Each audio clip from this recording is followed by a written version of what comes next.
வாய்ப்பு கொடுத்துருக்கீங்க. Thank you Dhananjayan sir, Suresh Chandra and other PRO எல்லாருக்கும் என்னோட நன்றி தெரிவிச்சுக்கிறேன். இப்போது மழை பிடிக்காத மனிதன் படத்தோட டீம்லேருந்து உங்களோட கேள்விகள் கேட்கலாம். சார் சார் மைக்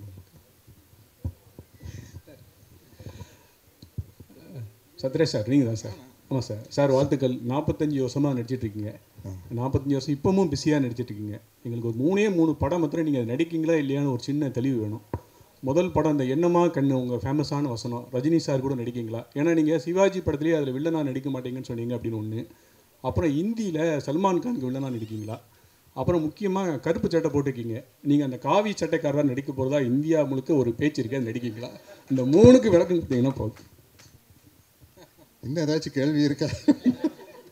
பாருங்கள், எல்லாம் என்னென்னா இன்றைக்கி இருக்கிற கார்ப்பரேட் கம்பெனியில் ஒவ்வொரு விஷயம் அவங்க தான் சொல்லணும். இல்லை தனஞ்சயன் சார், அவங்க தான் அனௌன்ஸ் பண்ணணும். அதனால் ஊடகமாக சொல்ல நீங்கள் ஏதாச்சும் கிசு கிசு மாதிரி எழுதிக்கலாம் மொழிய, ஏன் வாயிலேருந்து வரக்கூடாது அப்படிங்கிற மாதிரி அக்ரிமெண்ட் இருக்குது. அதனால தான் இந்த கேள்விகளுக்கு பதில் சொல்ல முடியறதில்ல.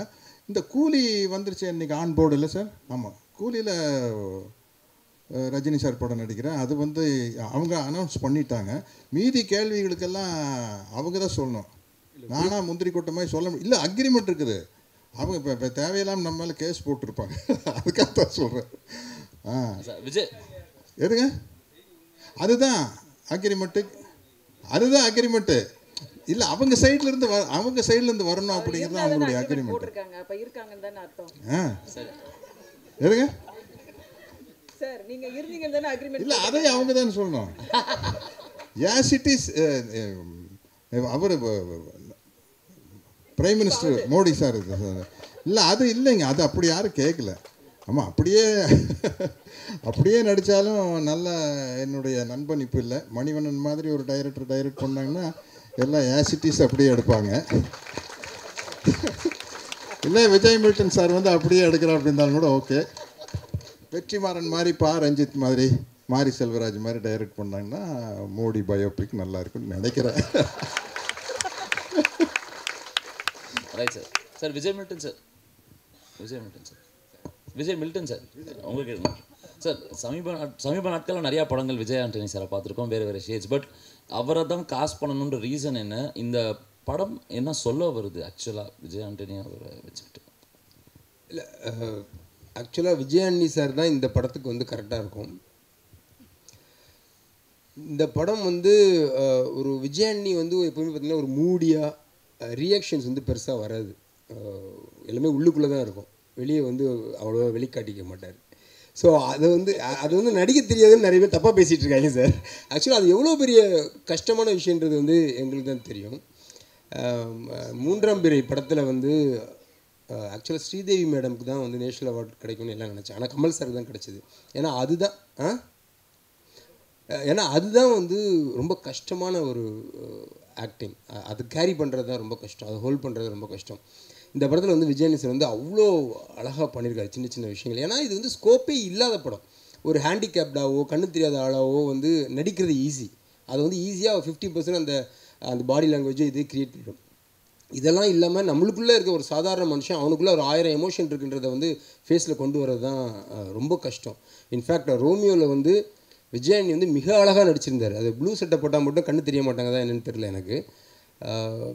மற்றபடி சாரும் ப்ளூ சட்டை தான் போட்டிருக்காரு. ரோமியோ படம் உண்மையில் என்ன சொல்கிறேன், விஜயானி கேரியரில் அவரோட சின்ன சின்ன நுவான்சஸ் ரியாக்ஷன்ஸ் வந்த பெஸ்ட் ஃபிலிம்னா ரோமியோ தான். மலைப்பிடிக்காத அதுக்கும் அதிகமாகவே இருக்குது. நான் ரொம்ப கான்ஃபிடென்ட் நம்புகிறேன். எஸ்பெஷலி ஒரு சீனில், ஒரு ரெஸ்டாரண்ட் சீனில் மேகா ஆகாஷும் விஜயானியும் உட்காந்து பேசுகிற ஒரு லென்த்தி சீன் இருக்கும். அந்த சீன் இந்த ஸ்கிரிப்ட் எழுதும்போது எனக்கு ரொம்ப பிடிச்ச ஒரு சீன்னா அந்த சீன் தான்.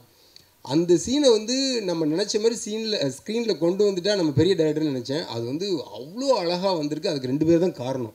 அப்படி இருந்துச்சு அந்த கெமிஸ்ட்ரி. ஒவ்வொரு டைலாகுக்கும் நடுவுலையும் எவ்வளோ பாலாஜி சக்திகள் சொல்லுவார், 5 ரூபா கொடுக்குறது ஈஸி, 10 ரூபா கொடுக்குறது ஈஸி, 5.5 5.75 அப்படின்னு கேட்குறான்ல, அவனுக்கு கொடுக்குறது தான் கஷ்டம் அப்படிம்பார். அந்த சில்லறை இருக்குல்ல, அந்த இன்பிட்வீன், அது ஆக்சுவலாக விஜயானி ஃபேஸில் அவ்வளோ வருது. ஸோ அதனால் இந்த படத்துக்கு அவர் கரெக்டாக இருக்கும்னு நினச்சி போட்டேன். அப்புறம் சரி, அவ்வளோதான சார். ஒரு கேள்வி இங்கே sir. Jayachandran sir. Vijay sir, sir இப்போது மழை பிடிக்காத மனிதன் சொல்லிட்டு டைட்டில் வச்சுருக்கீங்க. பட் டைட்டிலுக்கு என்ன மீனிங்னு சொல்லிட்டு ஒரு இது இருக்கு இல்லையா? என் படத்தில் நிறைய இடத்துல மழை வருது, டீசர்லேயே தெரிஞ்சுது. அது தவிர டீசர்லேயே ஒரு சாங்கு, ராஜா சாங் ஒன்று வருது. ஏற்கனவே ஒரு காப்பிரைட் பிரச்சனைன்னு சொல்லிட்டு ஓடிட்டு இருக்கு. இதுக்கு ஏதாவது காப்பிரைட் பிரச்சனை அந்த மாதிரி ஏதாவது இருக்கா? அதுக்கு என்ன ரைட்ஸ் எல்லாம் வாங்கிக்கிறீங்களா? அது சொன்னால் போதும். ஓகே. மழை பிடிக்காமல் இருக்கிறதுக்கு என்ன காரணங்கிறது வந்து படத்தில் அது ஒரு கேள்வியாகவே வச்சுருக்கோண்ணா. இப்போ ஜென்ரலாகவே நம்ம வந்து எல்லாரை பற்றியும் எல்லாத்தையும் தெரிஞ்சுக்கிறது இல்லை. நானும் விஜய் ஆண்டனியும் 20 வருஷமாக நண்பர்கள் தான். ஆனால் விஜய் ஆண்டனிக்கு வந்து விஜய் மில்டனுக்கு வந்து என்ன பண்ணால் பிடிக்கும், என்ன பண்ணால் பிடிக்காதுன்னு ஒரு பேசிக் விஷயம் தெரியும். என்னோடய ஃபேமிலி என்ன, எத்தனை குழந்தைன்னு தெரியும். ஆனால் என்னோடய விருப்பு வெறுப்புகளோ இல்லை நான் வந்து தனியாக இருக்கும்போது நான் என்ன பண்ணுவேனோ அதை பற்றி அவருக்கு கவலை கிடையாது. அவர் தெரிஞ்சுக்கணும் அவசியம் கிடையாது. அது எவ்வளோ வருஷம் நட்பாக இருந்தாலும். அந்த மாதிரி நம்ம எல்லாருக்குள்ளேயும் ஒரு ஸ்பேஸ் இருக்குது.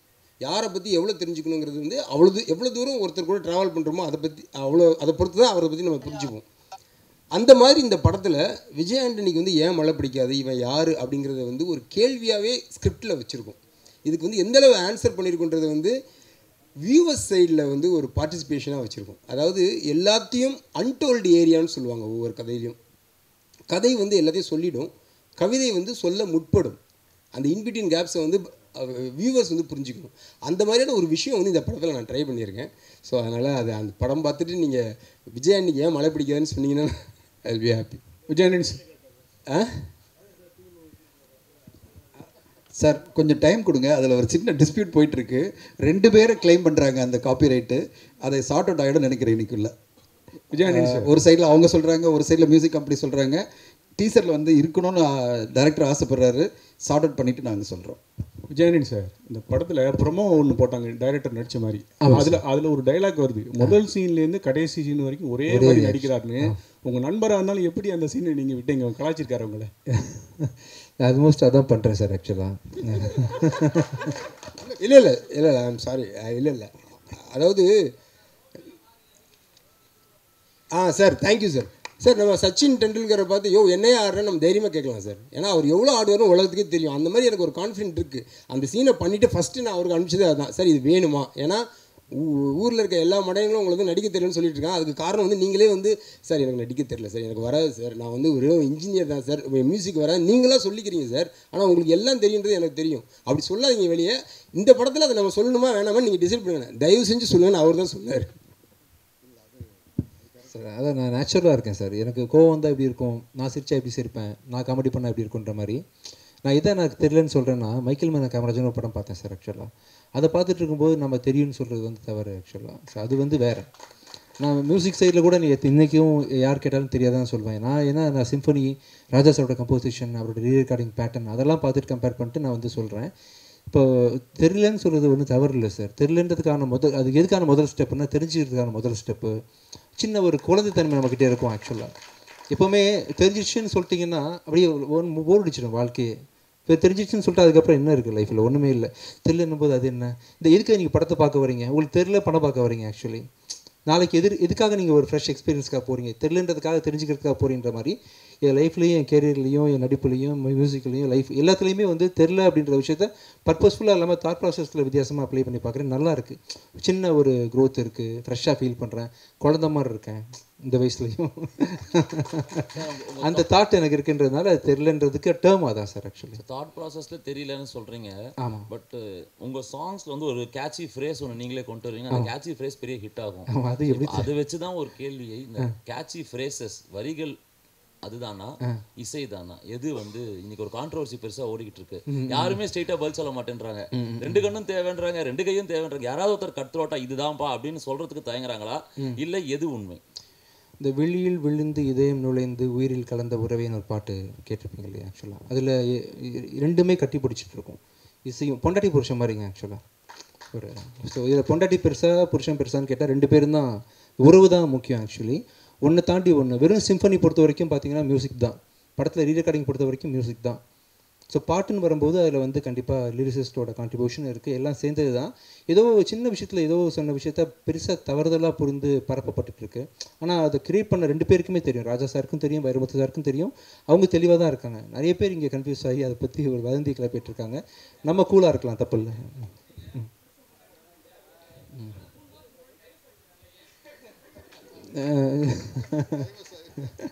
வழக்கமாக என்ன ஒருத்தர் கேட்பார், அவர் நீங்கள் தானா? ஆக்சுவலாக நீங்கள் தானா? அவரை காணவே நினச்சிருந்தேன். நீங்கள் தானா? இல்லை ஒருத்தர் அவர் வந்திருக்காரா இன்னைக்கு? யார் வரல? என்னடா அவர் காணவேன்னு பார்த்துட்டு இருந்தேன். இந்த கேட்டு இன்னொரு கேளுங்க. ஆமாம் ஆமாம். ம் ம் ம் ம் இல்லை, அவங்களுக்கு பிடிச்ச வரைக்கும் இருக்காங்க, பிடிக்காதப்போ பிரிஞ்சுக்கிறாங்க, அவ்வளோதான் மேட்ரு. அதில் ஒன்றும் அவங்க வந்து அன்னிலேருந்து பீஸ்ஃபுல்லாக இருக்காங்க வச்சுக்கோமே. அவங்க வாழ்க்கை அவங்களுக்கு ரொம்ப டாக்ஸிக்காக இருக்குது. இந்த நாள்லேருந்து நம்ம வேறு மாதிரி வாழ்ந்து பார்க்கலாம், நண்பர்களாக மாறிடுறாங்க, புருஷன் பண்ணுறதுலேருந்து ஃப்ரெண்ட்ஸாக மாறிடுறாங்க. அதான் நான் சொல்லி புரிஞ்சிச்சுங்க. இதோட முடிச்சுக்கலாம்னு நினைக்கிறேன். ரமணா சார் உங்களுக்கு ஒரு கேள்வி.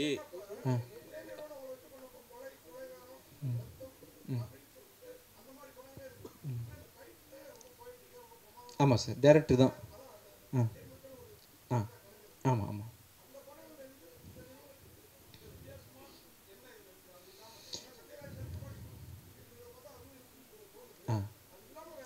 காஸ்ட் ஆஃப் ப்ரொடக்ஷன் ரொம்ப அதிகம் சார். நிறைய ஆர்டிஸ்ட் குவாலிட்டி, ரொம்ப நிறைய டைம் எடுத்து பண்ணியிருக்காங்க. விஜய் மில்டன் சாரோட கேமரா ஒர்க் பார்த்தீங்களா? ஆக்சுவலி நானே ஃபஸ்ட் டைம் கீழேருந்து பார்க்குறேன். இந்த ட்ரெயிலர் நான் பார்க்கல, என்கிட்ட காட்டல. ஃபஸ்ட் டைம் பார்க்குறேன். எனக்கு திடீர்னு இந்த கதையில் இருந்த எனக்கே இது வந்து பிரம்மாண்டமாக இருந்துச்சு. பிரம்மாண்டமாக பண்ணியிருக்காங்க ப்ரொடக்ஷன் அப்படின்ற விஷயத்தில் வந்து இந்த படம் அவங்களுக்கு பெரிய வெற்றியை தரும்னு நம்புகிறேன். ரமணா சார் உங்களுக்கு ஒரு கேள்வி. Yes sir. மறுபடியும் அதாவது டைரக்டராக இருந்து நடிகர் ஆகிட்டீங்க இல்லையா? இப்போ மறுபடியும் வந்து நீங்கள் டைரக்ஷன் பண்ணணும், நாம் சேர்ந்து பண்ணணுன்ட்டு விஜய் ஆண்டனி சார் சொல்லிட்டார்.